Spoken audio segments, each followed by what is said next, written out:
ফিরে এলাম বিরতির পর। এক যে আছে খাবারে আজ কথা বলছি রেজালা নিয়ে। আর এই রেজালা নিয়ে যখন কথা বলছি তখন নানান গল্প এবং অজানা তথ্য তো আসবেই, আর আসবে ইতিহাসও।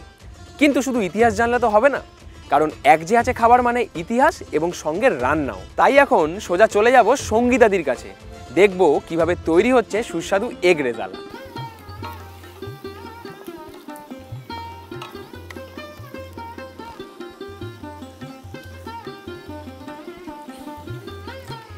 এখানে আমি 1 কাপ টক দই নিয়ে রেখেছি। এই টক দইটা পুরোটাই আমি এর মধ্যে ঢেলে দিলাম।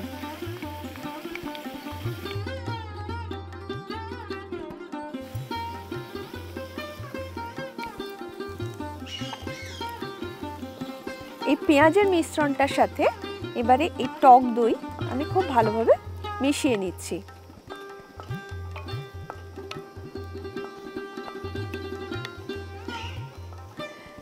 কিছুক্ষণ নাড়াচাড়ার পরে আমি একে একে মশলাগুলো এর মধ্যে মেশাতে থাকবো। রান্নাটা তাহলে ভালো করে হতে থাকুক, আমি বরং এই ফাঁকে একটা গল্প শেয়ার করি। সেটা হচ্ছে বাবরের হেসেলে এই বিখ্যাত রান্নাটি চটজলদি বাঙালিয়ানা কিন্তু এত সহজে হয়নি, বরং এর পিছনে বড় অবদান রয়েছে পর্তুগিজদের। কারণ পর্তুগিজরা যখন তাদের উপনিবেশ ভারতের বিভিন্ন জায়গায় গড়ে তোলা শুরু করলো, ঠিক সেই সময় থেকেই মূলত ভারতবর্ষে তাদের হাত ধরে বিভিন্ন মশলাপাতি আসতে শুরু করে।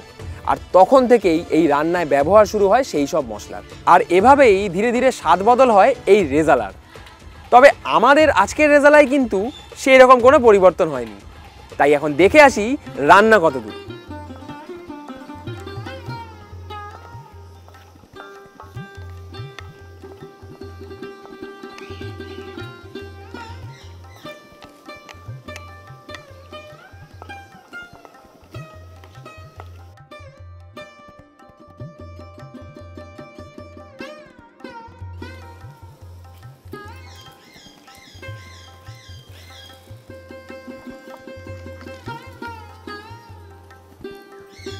এবারে এর মধ্যে আমি দেব 2 চামচ চিনি,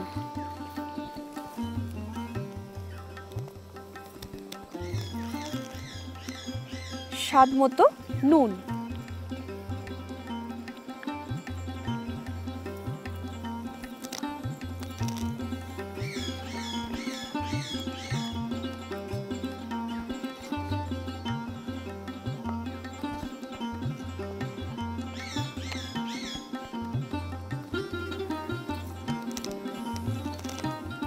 এবার এর মধ্যে আমি মেশাবো 1 চামচ ধনে গুঁড়ো।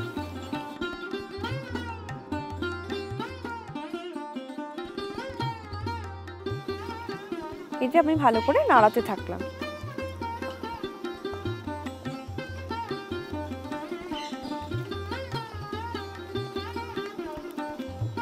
আমি এটা ভালো করে নাড়িয়ে নিচ্ছি যাতে মিশ্রণটা খুব ভালোভাবে হয়। এবারে আমি এর মধ্যে মিশিয়ে দেব কাজু পোস্ত বাটা। এটা আমি একসাথে বেটে রেখেছিলাম। এই কাজু পোস্ত বাটাটা পুরোটাই এর মধ্যে দিয়ে দেব।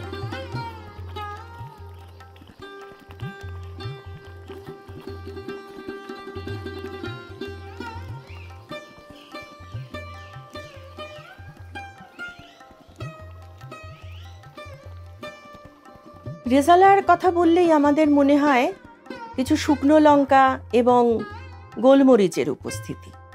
কিন্তু এমন সময় ছিল যখন কাঁচা লঙ্কা চিড়ে দুধে ভিজিয়ে রাখা হতো তার বীজগুলো বাদ দিয়ে।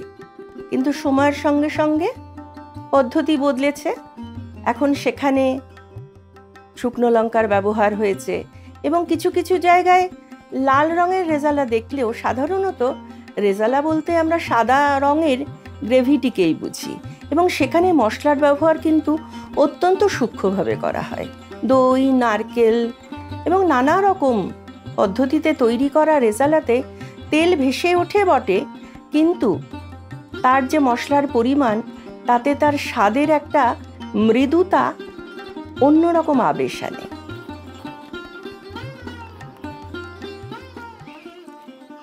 এই কাজু পোস্ত বাটাটা আমি দইয়ের মিশ্রণের সাথে খুব ভালোভাবে মিশিয়ে নিলাম। আপনারা চাইলে বাড়িতে মাটন ও চিকেন রেজালাও এই একই পদ্ধতিতে বানাতে পারেন।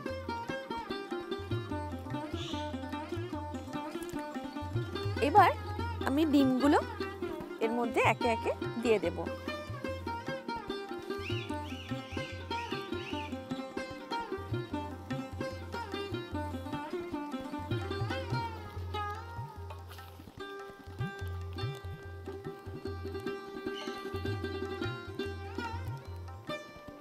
ডিমগুলোতে মশলাটা ভালো করে মাখিয়ে নিয়ে আমি এবার এর মধ্যে একটু জল ঢেলে দেব।